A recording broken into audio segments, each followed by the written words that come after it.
عائشہ صدیقہ رضی اللہ تعالیٰ عنہ فرماتی ہے میرے پاس ایک عورت آئی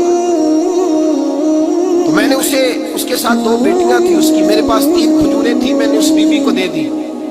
2 بیٹیاں تھیں۔ اس عورت نے کیا کیا، میں دیکھ رہی تھی، ماں تھی نا اور بیٹیوں کی ماں تھی،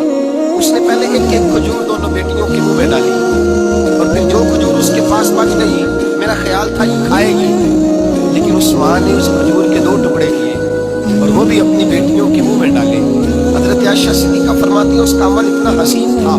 اس بی بی کے اس عمل کے اندر اتنا حسن تھا کہ میری آنکھوں میں بھی وہ بات رہ گئی، دل میں بھی رہ گئی، روح میں بھی سما گئی، اس کے حسن اور تاثیر کو میں بھلا نہ سکی۔ شام تک وہ کیفیات، وہ انداز، اس عورت کا طرز، اس کا وہ انداز میری طبیعت کے اندر بار بار مجھے اس کی طرف متوجہ کرتا رہا۔ شام کو محبوب تشریف لائے، نبی کریم صلی اللہ علیہ وسلم شام کو جب تشریف لائے تو حبیب پاک علیہ السلام کو میں نے بتلایا، میں نے کہا حضور بی بی آئی تھی،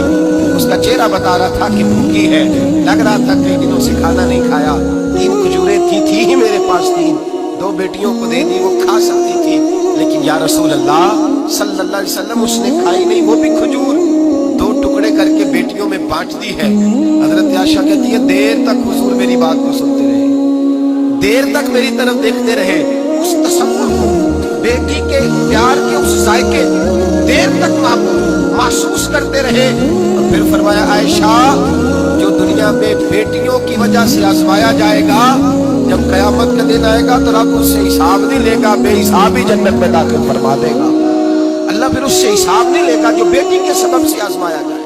یعنی حضور نے باپ کو کہا کہ بیٹی کو مصیبت نہ سمجھنا، اگر کبھی اس کے میکے سے جھگڑے کا پیغام بھی آ جائے،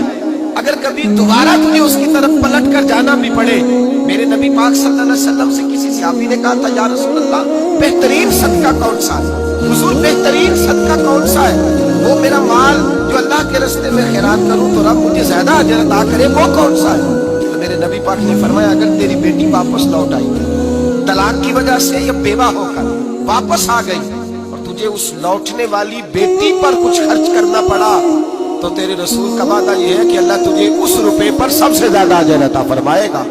اس پیسے پر اللہ تجھے سب سے زیادہ۔ انہیں بوجھ نہ جاننا، ان کی آزمائشوں پہ پریشان نہ ہونا۔ کر کبھی بیٹی کا پیغام آ جائے کہ اس کو پھر سے یہ تکلیف ہوئی ہے، باپ سمجھنے لگا تھا کہ میں تو فارغ ہو گیا، نکاح کر کے میں فارغ ہوں، پھر اگر کبھی اسے پیغام آئے، میرے مصطفیٰ کریم نے فرمایا وہ پریشان نہ ہو، وہ دکھی نہ ہو، بلکہ جو بیٹی کی وجہ سے آزمایا جائے گا اس سے تو حساب ہی نہیں لیا جائے گا، اللہ بغیر حساب ہی جنت عطا فرما دے گا۔ اتنا بڑا مقام، اتنی بڑی عظمت اور فضیلت اللہ کے رسول نے بیٹیوں کے ماں باپ کو عطا فرمائی۔